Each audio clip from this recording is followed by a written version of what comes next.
우리에게 주신 하나님의 말씀 히브리서 9장 27절 말씀을 한 목소리로 읽겠습니다. 함께 읽습니다. 시작. 한 번 죽는 것은 사람에게 정해진 것이요 그 후에는 심판이 있으리니. 아멘.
하나님 우리 아버지, 은혜를 감사합니다. 생명 주시고 세상밖에 알지 못하던 우리가 하나님을 알고 예수를 구주로 믿어 용서함 받고 자녀됨의 권세를 누리며 살 수 있게 해주시니 감사합니다. 땅의 일만 구하는 어리석은 저희들 되지 않고 하늘의 일을 구하고 하늘을 바라보며 사는 저희들 되게 도와 주시옵소서. 성령 하나님, 이 시간에도 우리 모든 권속들의 심령 가운데 임재해 주셔서 영혼 속에 하나님의 말씀이, 하나님의 은혜가 깨달아질 수 있도록 조명해 주시옵소서. 말씀이 들려질 수 있도록 역사해 주시옵소서. 내 생각에 얽매여 사는 어리석은 우리가 아니라 하나님의 생각에 사로잡혀 우리 생각을 하나님께 복종시키며 살아가는 저희들 되게 도와 주시옵소서. 감사하고 예수님 이름으로 기도하옵나이다. 아멘. 할렐루야, 할렐루야. 오직, 오직, 아멘. 우리 일생에 사는 동안에 우리는 오직 예수로 살아갑니다.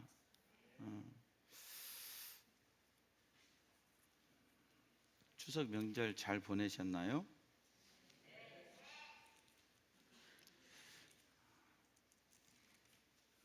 주원이 혼자 잘 보냈나 보네. 추석 명절 저는 조금 꿀꿀하게 지냈습니다. 그렇게 기쁘게 지내지를 못했습니다. 17살 먹은 아이가 교통사고로 세상을 떠났습니다. 그래서 거기 조문을 다녀오면서 많은 생각을 하면서 마음이 많이 아팠습니다.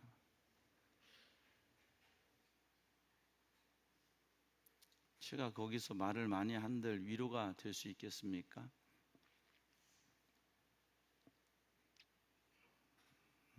세상을 살 만큼 사셨다가 가셨다면 그래도 믿음 안에 있기 때문에 얘기할 수 있는데 뭐라고 참 우리 다 천국 소망이 있지만 부모의 마음으로서 뭐라고 말할 게 없었습니다. 그래서 손만 꼭 잡고 같이 눈물 흘리다가 그리고 왔습니다. 그래서 그 소식을 듣고 명절을 보내고 하는 동안에 참 이렇게 좀 무거운 명절을 보냈습니다. 오늘 본문 말씀에 하나님께서는 우리에게 이렇게 말씀하십니다. 한번 죽는 것은 사람에게 정해진 것이다. 그렇습니다. 다 알죠. 죽습니다.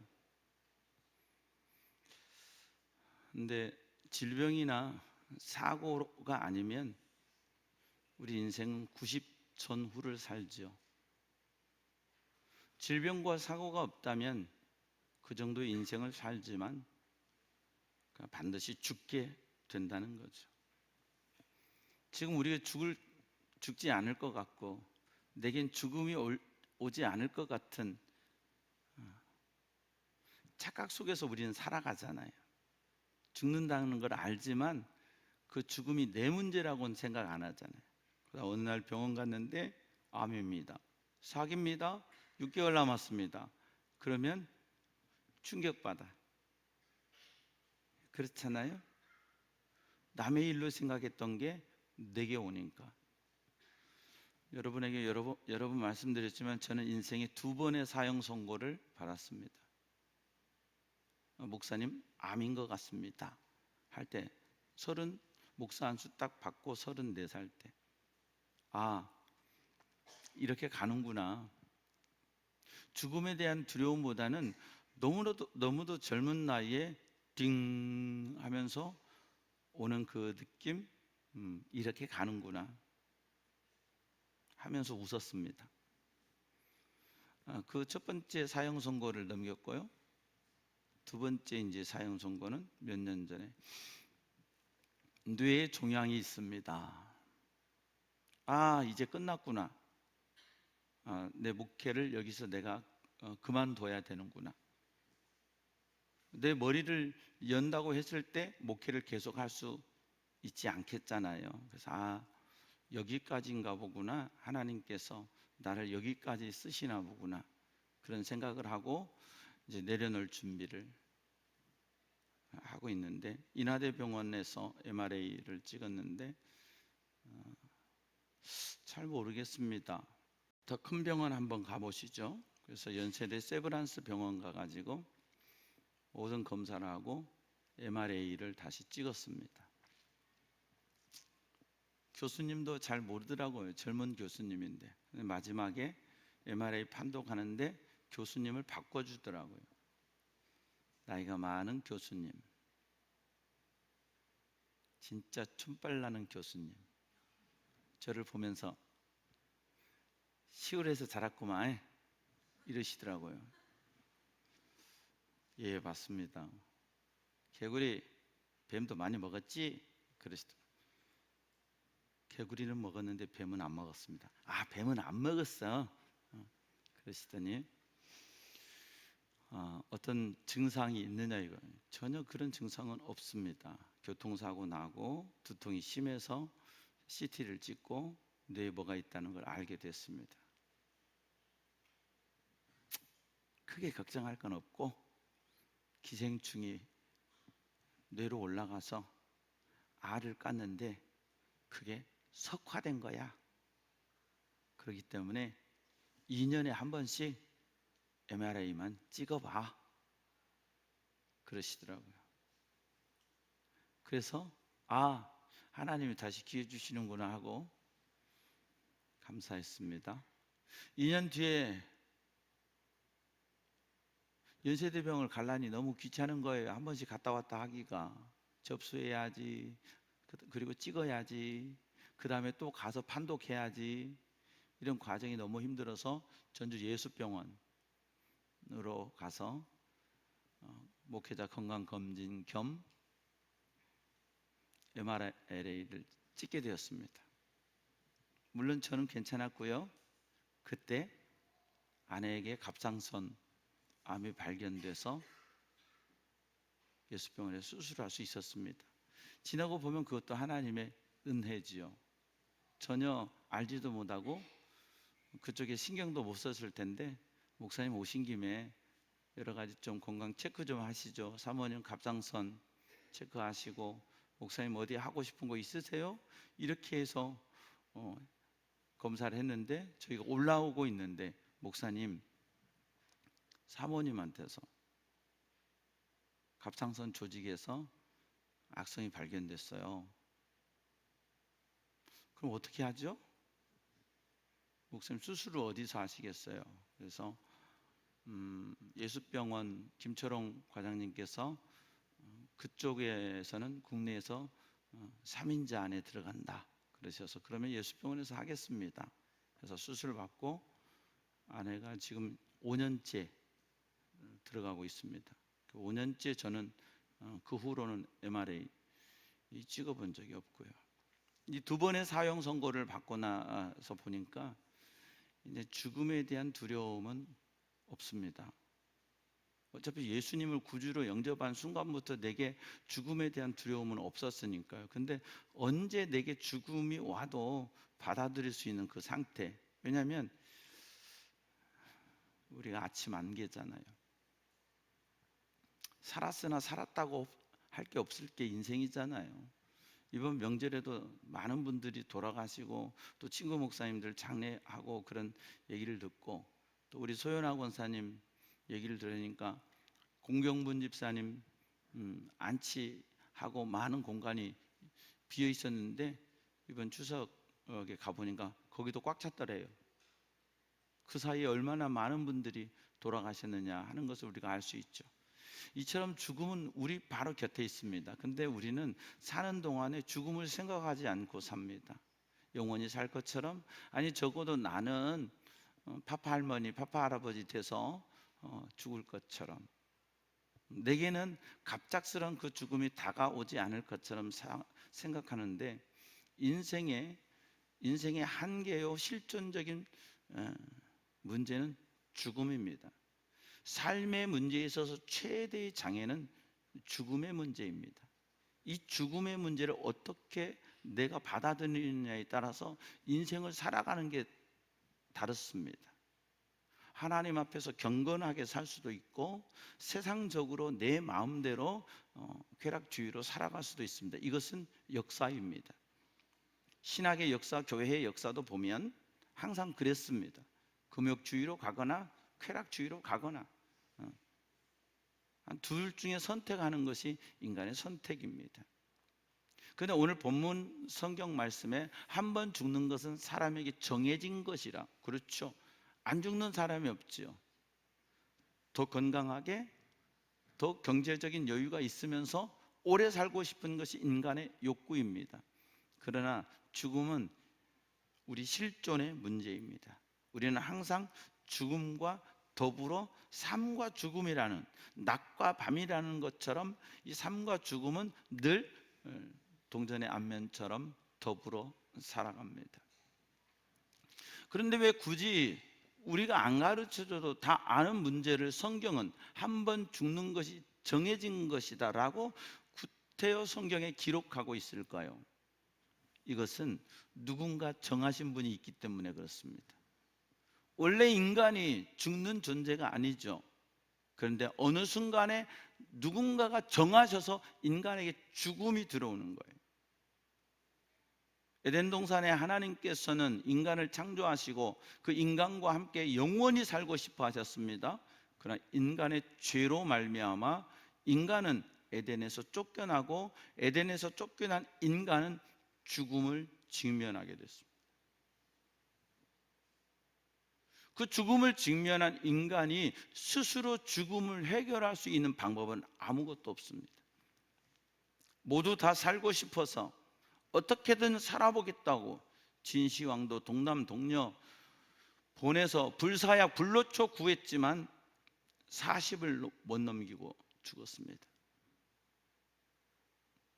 영원히 산다고 하는, 내가 신이다 그러면서 영원을 추구하는 이 피라미드를 쌓으며 제국을 추구했던 이집트의 파라오도 결국은 죽어서 지금은 이집트 국립박물관에 가면 전시된 작품으로 우리가 만날 수 있습니다. 어느 누구도 죽음의 문제를 극복할 수 없습니다. 과학, 의학은 인간의 생명을 연장하고 조금 더 건강하게 살기를 추구하지만 우리의 생명을 약간씩 건강하게 유지할 수는 있어도 언젠가는 죽게 됩니다. 그런데 오늘 성경은 말합니다. 한번 죽는 것은 사람에게 정해진 것이요, 여기서 끝난다면 성경은 우리에게 어떠한 소망도 줄 수 없습니다. 그런데 한번 죽는 것은 사람에게 정해진 것이지만 그 후에는 심판이 있다고 말씀합니다.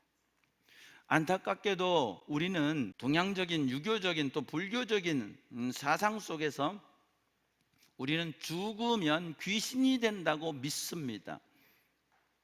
신앙이 없는 많은 사람들은 죽으면 귀신이 돼서 구천에 떠돈다고 생각을 합니다. 죽으면 귀신 되지 않습니다. 성경은 죽음 이후에 인간의 존재가 귀신 되는 거라고 말하지 않습니다. 귀신은 마귀의 부리는 종입니다. 영적으로 보면 귀신은 사탄 마귀로부터 나온 것이지 인간의 죽음 이후에 인간이 귀신이 되어 오는 거 아닙니다. 이번 추석 명절에도 많은 가정들에서는 제사상을 차리고 그 제사상에 절하고 그런 일들이 있었습니다. 이방인들이 제사하는 것은 귀신에게 하는 것이라. 원래 제사는 하나님께 하는 겁니다. 제사 제도는 하나님께서 인간을 용서하시기 위해서 만든 것이 제사 제도입니다. 그래서 구약의 1500년 동안 이 모세를 통한 제사 제도를 세우고 왕정을 통해서 제사장 나라를 견고하게 세워갔던 이유는 1500년 이후에 하나님의 어린 양들 예수 그리스도, 인류의 모든 죄를 사하고 예수 안에서 영생의 길, 천국의 길, 구원의 길, 그 길을 열어주실 예수 그리스도를 예표하기 위해서 제사 제도가 시작됐습니다.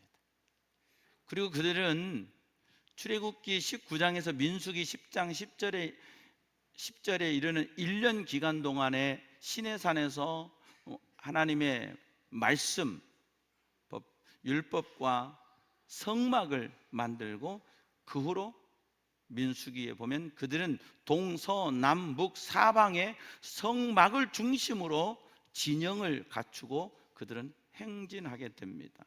가나안 땅을 향해 가게 됩니다. 이것은 우리의 인생이, 우리의 생명 되신 예수 그리스도를 모시고 예수 그리스도와 함께 사는 것을 우리에게 가르쳐 주신 것입니다. 한번 죽는 것은 사람에게 정해진 것이요 그 후에는 심판이 있으리니 죽음 이후에는 하나님의 심판이 있다고 말씀했습니다. 요한복음 5장 24절 말씀에 주님은 이렇게 말씀하십니다. 내가 진실로 진실로 너희에게 이르노니 내 말을 듣고 또 나 보내시니 즉 하나님이죠 보내신 이를 믿는 자는 영생을 얻었고 심판에 이르지 아니하나니 사망에서 생명으로 옮겼느니라. 분명히 심판이 있는데 예수를 믿고 하나님께 순종하는 사람들에게는 그 심판이 면제되는 거예요. 하나님의 특사. 그리고 우리는 어떻게 되느냐? 생명으로 옮겨지는 거예요. 물론 이 세상에선 죽습니다. 그러나 그 죽음을 통과한 이후에 또 다른 부활의 몸을 입습니다. 이게 믿어지냐고요? 믿어지십니까? 대단한 믿음입니다. 사실 이게 믿기가 어렵습니다. 죽는데 어떻게 살아? 화장터에 가서 화 다 불질러 가지고 죄밖에 안 남았는데 어떻게 살아? 믿어지냐고요? 안 믿어지죠? 근데 사도 바울이 데살로니가에 여기에 대해서 말씀하고 고린도전서 15장에 여기에 대해서 말씀합니다. 우리 이 땅의 몸이 없어지고 부활의 몸을 새롭게 입게 된다는 것. 하나님이 만물, 피조물 가운데 그것들을 우리에게 가르쳐 주시기 위해서 하나님이 보여주신 게 뭐예요? 굼벵이가 매미 되는 거, 배추벌레가 나비 되는 거. 우리가 너무 징그러운데 낚시할 때 한 번 빼고는 너무 징그러운데 파리가 되는 구더기. 그 꿈틀꿈틀거린 것만 봐도 징그러운데 이거 빙어 낚시할 때는 안 징그러워요. 그 징그러운 구더기가 파리가 되어서 날아가는 것을 보면서 하나님은 우리에게 가르쳐 주시는 거예요. 너희들이 봐도 신기하지 않니? 저 배추벌레에서 이쁜 노랑나비가 나온다는 거 신기하지 않니? 저 굼벵이, 간이 안 좋으신 분들은 구워 잡수시죠. 저 굼벵이에서 매미가 되어 6개월 동안 맴 노래하는 그 굼벵이 파리가 되어서 나보다 먼저 내 밥을 먹어버리는 그 파리, 생각하면 신기하지 않습니까? 여러분은 그 비밀을 어떻게 아십니까? 그렇게 징그럽게 생긴 누에고치가 번데기가 되면 맛있어요. 그런데 그 기간을 지나고 나면 번데기도 없어지고 빈 껍질만 남기고 거기서 나방이 나오잖아요. 어떻게 설명할 수 있습니까? 신기하지 않습니까? 한 생명 속에 다른 생명이 있다는 거, 한 생명이 죽어지고 또 다른 생명이 그 안에서 시작된다는 것, 하나님께서는 피조물을 통해서 우리에게 가르쳐 주시는 겁니다. 너희 속에 예수의 생명이 있다. 예수의 생명이 있으면 너희가 한번 죽는 것은 정해진 것이지만 그 후에 너희는 하나님 품에 간다. 천국 간다. 할렐루야. 그럼 왜 천국을 가며 왜 인간은 죽는가? 인간에게 왜 죽음이 왔는가? 이것은 죄의 문제입니다. 우리에게 신학적으로 우리에게 죄는 두 가지가 있습니다. 하나는 원죄, 내가 해결할 수 없는 원죄, 하나는 자범죄. 아유, 나는 뭐 죄 지은 게 없는데요. 여러분, 예수님께서 이렇게 말씀하시죠. 마음으로 품는 것이 죄라. 우리가 스스로 속일 수 없잖아요. 미워하는 것은 살인하는 거고 여자를 보고 음욕을 품는 것은 간음하는 거다. 이렇게 말씀하셨는데 우리가 마음으로 죄 안 짓는 사람이 있습니까? 없습니까? 마음으로 죄 안 지으시면 여러분 여기서 예배 드릴 필요가 없어요. 이미 이제 불교에서는 해탈하셔서 부처가 되신 거고 우리는 다 성화 영화돼서 주님 곁에 계시는 거예요. 그러나 인간은 그렇지 않습니다. 우리 속에 죄가 신기하죠?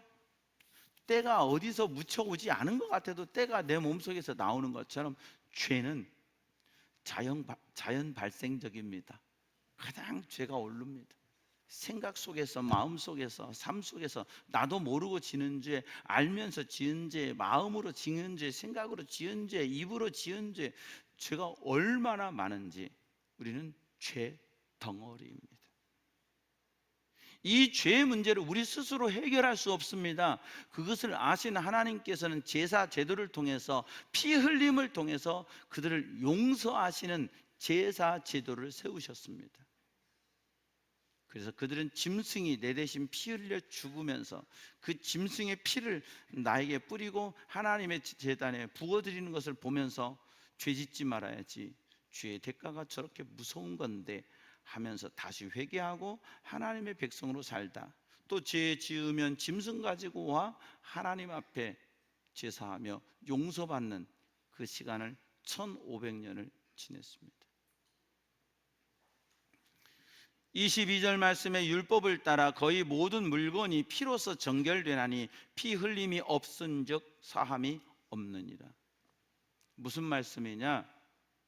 하나님이 용서하시는, 죄를 용서하시는 방법은 피 흘림이라는 거예요. 이것은 한 단어로 말하면 희생이라는 거예요. 나 대신 다른 어떤 피조물이 희생당함으로 내 죄가 용서받는, 제물에게 내 죄를 전가시킴으로 내 죄가 용서받는 것이 제사장 나라예요. 그것을 이사야 53장 6절 말씀에 그것을 더 신학적으로 우리에게 가르쳐 줍니다. 우리는 다 양 같아서 그릇 행하여 각기 제 길로 갔거늘 여호와께서는 우리 모두의 죄악을 그에게 담당시키셨도다. 내 죄악을 하나님의 어린 양 예수님께 담당시키셔서 내 죄를 대신 지시고 십자가에 죽으신 예수, 그 예수를 우리의 마음에 믿기만 하면, 영접하기만 하면 요한복음 1장 12절 말씀대로 하나님의 자녀가 되는 권세를 주세요. 이것이 에베소서 2장 8절 말씀에 보면 이것이 하나님의 은혜요 선물이라고 했습니다.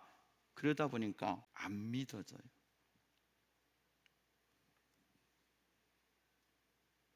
내가 잘 아는 누군가가 내게 와서 3억짜리 차키를 주고 너 가져 그럽니다. 페라리 얘기하니까 눈을 뜨시는 분들이 계세요. 3억짜리 차를 딱 주면서 너 가져 그랬을 때 감사합니다 이럴 사람이 있다 없다? 아무 생각 없는 분은 있을 수도 있겠죠. 네. 그런데 딱 주면 이걸요? 왜요?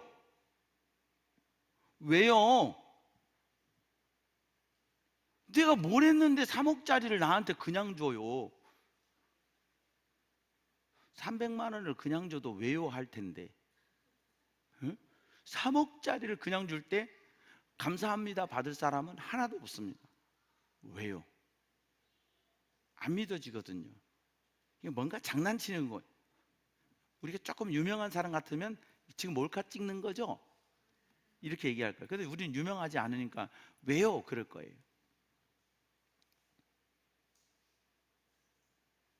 그런데 아버지와 아들의 관계는 틀립니다. 제가 말씀드렸죠. 20년 전에 아버지께서 저를 한번 부르셨습니다. 집에 왔다 가라. 그래서 군산에서 월요일날 남원을 갔습니다. 그랬더니 야, 저 갤로퍼 네가 가져가서 타라. 아버지 왜요? 그랬더니 아버지 당뇨로 인해서 이게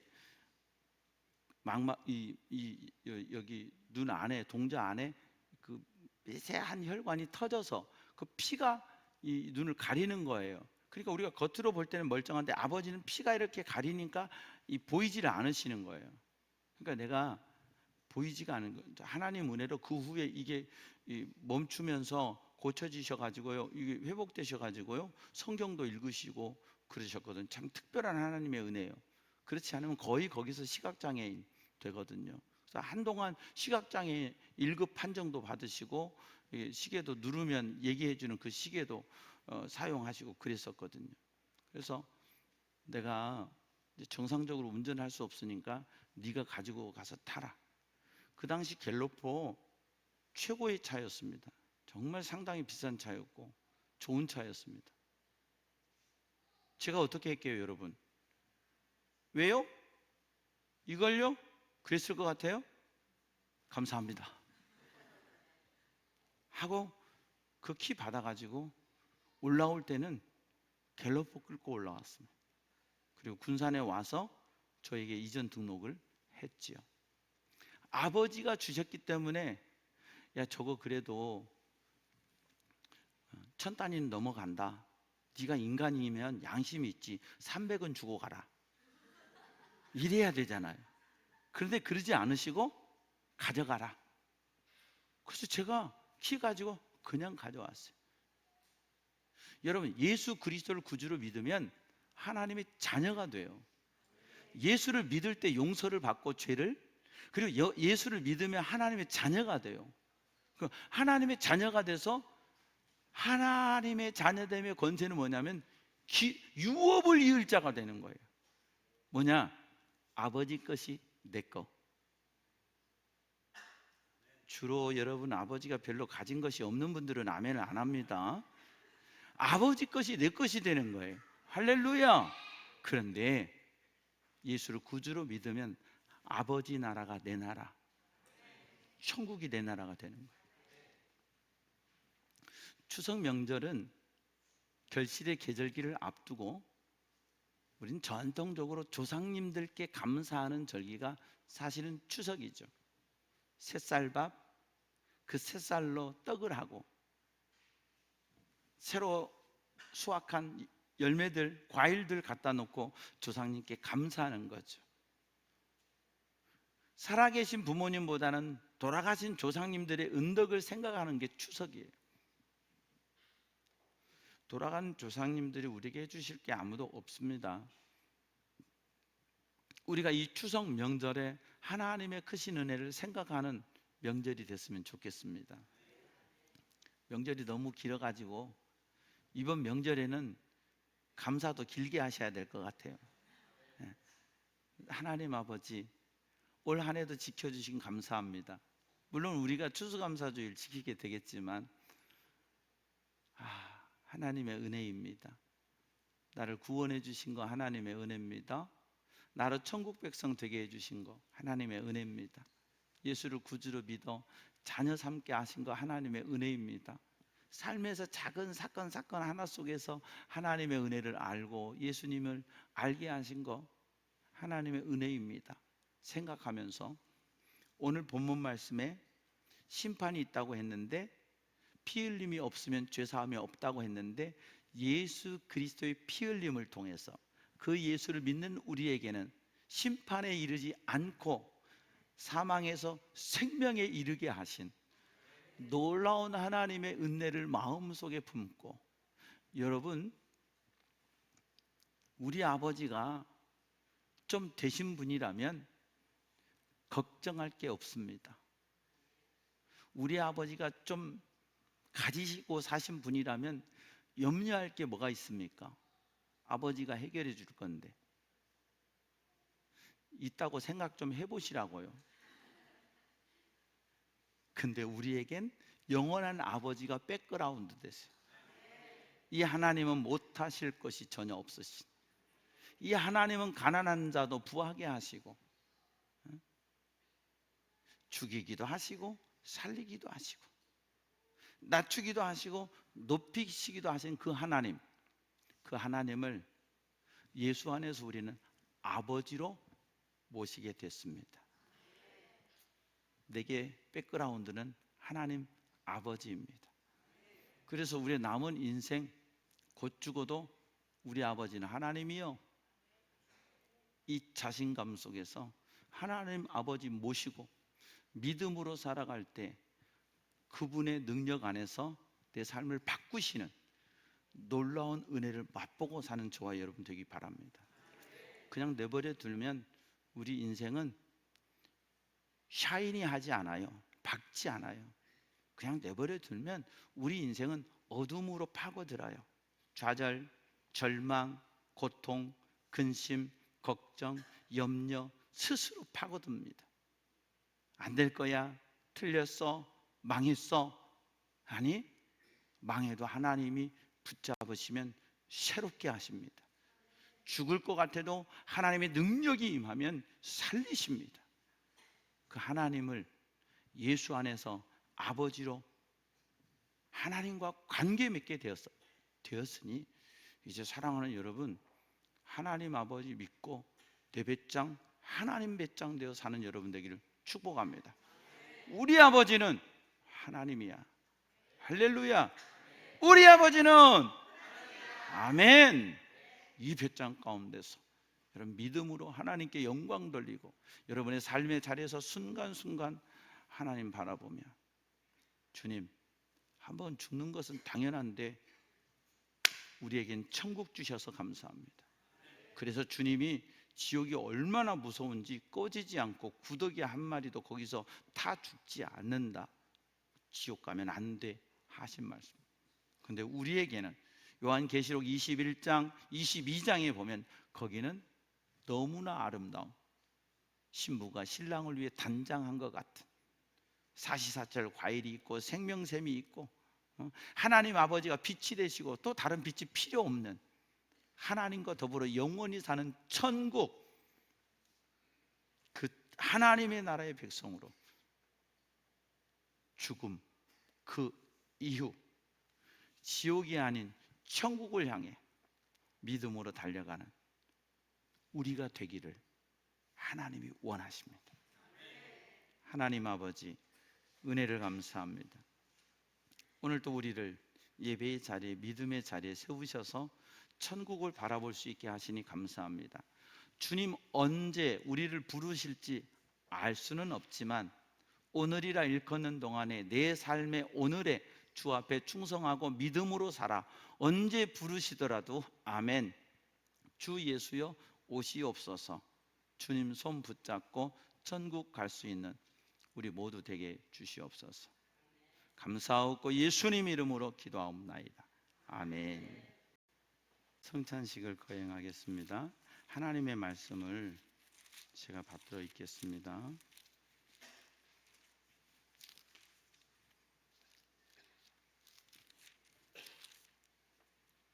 내가 너희에게 전한 것은 주께 받은 것이니 곧 주 예수께서 잡히시던 밤에 떡을 가지사 축사하시고 떼어 이르시되 이것은 너희를 위하는 내 몸이니 이것을 행하여 나를 기념하라 하시고 식후에 또한 그와 같이 잔을 가지시고 이르시되 이 잔은 내 피로 세운 새 언약이니 이것을 행하여 마실 때마다 나를 기념하라 하셨으니 너희가 이 떡을 먹으며 이 잔을 마실 때마다 주의 죽으심을 그가 오실 때까지 전하는 것이니라. 아멘. 예수님께서 십자가 지시기 직전 겟세마네 동산에 기도하시기 직전 제자들과 함께 마지막 만찬을 하셨습니다. 원래 유월절 만찬은 엄지손가락만한 양고기, 무교병, 쓴나물을 먹는 게 유월절 만찬입니다. 음식입니다. 근데 예수님께서는 이 유월절 음식을 주님의 식탁으로 바꿨습니다. 멘사 크리스티라고 그래요. 주님의 식탁. 주님의 식탁으로 바꾸시면서 제자들에게 유월절 만찬의 음식을 먹지 않고 이 떡과 포도주를 주시면서 나를 기념하라 하십니다. 먼저 주님은 제자들 앞에서 이 빵을 들어서 하나님 앞에 감사의 기도를 드리십니다. 그리고 이 빵을 떼어주시며 제자들에게 이렇게 말씀하십니다. 받으라, 먹으라. 이것은 내가 너희를 위하여 찢긴 바 나의 몸이니라 말씀하십니다. 빵을 먹고 난 후에 주님은 잔에 포도주를 따르십니다. 그리고 역시 잔을 들어 하나님 앞에 감사했다고 했습니다. 감사의 기도를 드린 후 제자들에게 주시며 이렇게 말씀하십니다.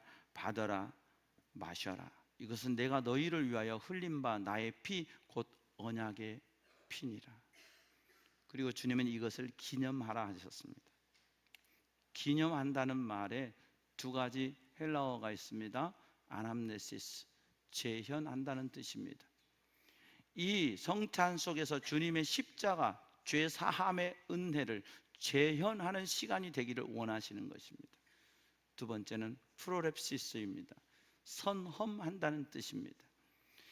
이 주님의 성찬 안에서 죄사함 받는 우리가 이후에 가게 될 천국의 하나님 나라의 만찬을 미리 맛본다는 것입니다.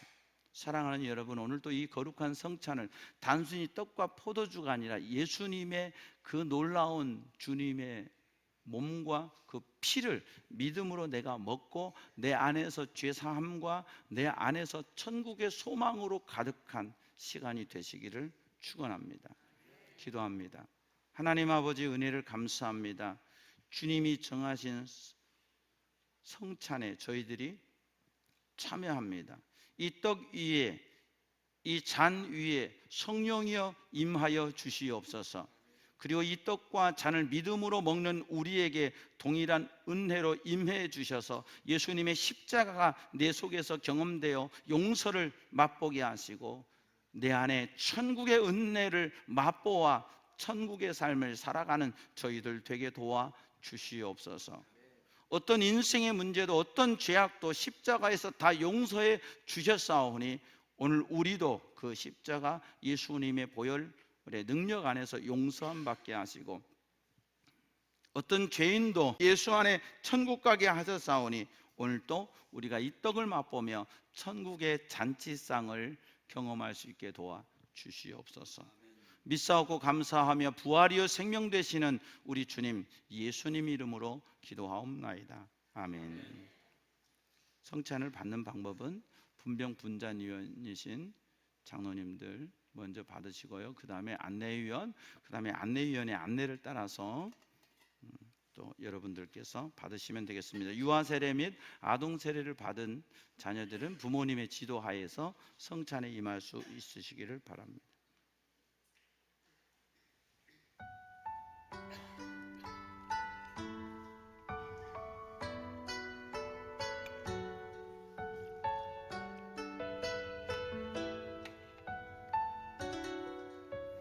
주님의 몸입니다. 주님의 몸입니다. 주님의 몸입니다. 주님의 잔입니다. 주님의 피입니다. 난 지극히 작은 자 주님의 피입니다. 죄인 중에 괴수 무익한 나 부르셔서 간절한 기대와 소망 부끄럽지 않게 십자가 전케 하셨네. 어디든지 가리라 주 위에 서라면 나는 전하리 그 십자가. 내 몸에 밴 십자가 그 보혈의 향기 온 세상 채울 때까지 살아도 주를 위해 죽어도 주를 위해 사나 죽으나 난 주의 것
죄인 중에 괴수 무익한 나 부르셔서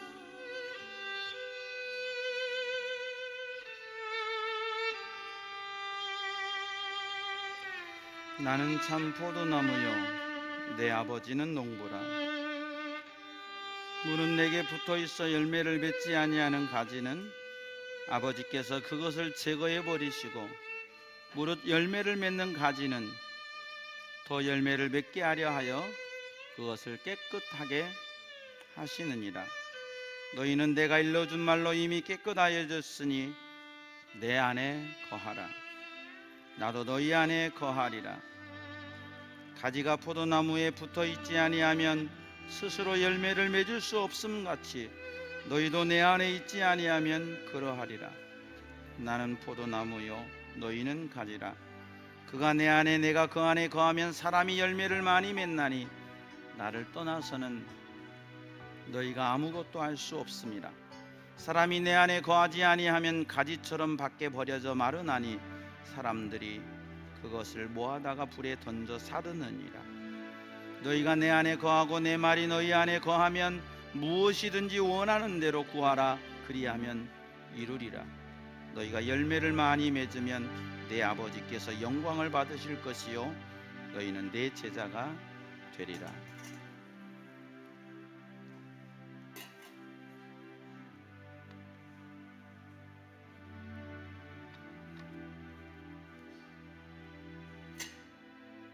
기도합니다. 하나님 아버지, 우리 주님의 거룩한 성찬에 믿음으로 참여하게 하시니 감사합니다. 예수 그리스도의 십자가와 부활의 은총을 우리의 심령 속에서 다시 한번 경험하고, 한번 죽는 것은 사람에게 정해진 것이지만 그 후에 반드시 천국과 지옥이 있다는 분명한 믿음을 가지고 우리를 하나님의 백성, 천국 백성 삼으신 것 감사하며, 더 믿음으로 우리의 생애 동안에 하나님의 영광을 위해 살아가는 우리 모두 되게 주시옵소서. 이 한 달도 내 힘으로 살지 않게 하시고 주의 도움받아 살게 하시고 나의 기쁨이 아니라 하나님의 영광을 위해 살아가는 우리 모두 되게 하여 주시옵소서. 감사하옵고 예수님 이름으로 기도하옵나이다. 아멘.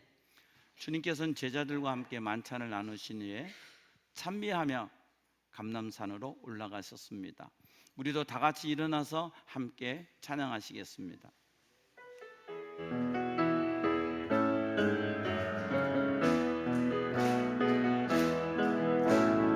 보라 내가 새일을 아이로 놓았다. 이제 나타났으니 너희가 보고 알미라. 성령이 내가 사막에 샘을 내리니 장차들 짐승 들고 씨랑 같아져도 나를 전경할 것은 광야의 샘물을 사막의 강물을 내 백성에게 주리라. 나의 택한 백성으로 마시게 할 것이라. 나의 택한 자들로 마시게 할 것이라.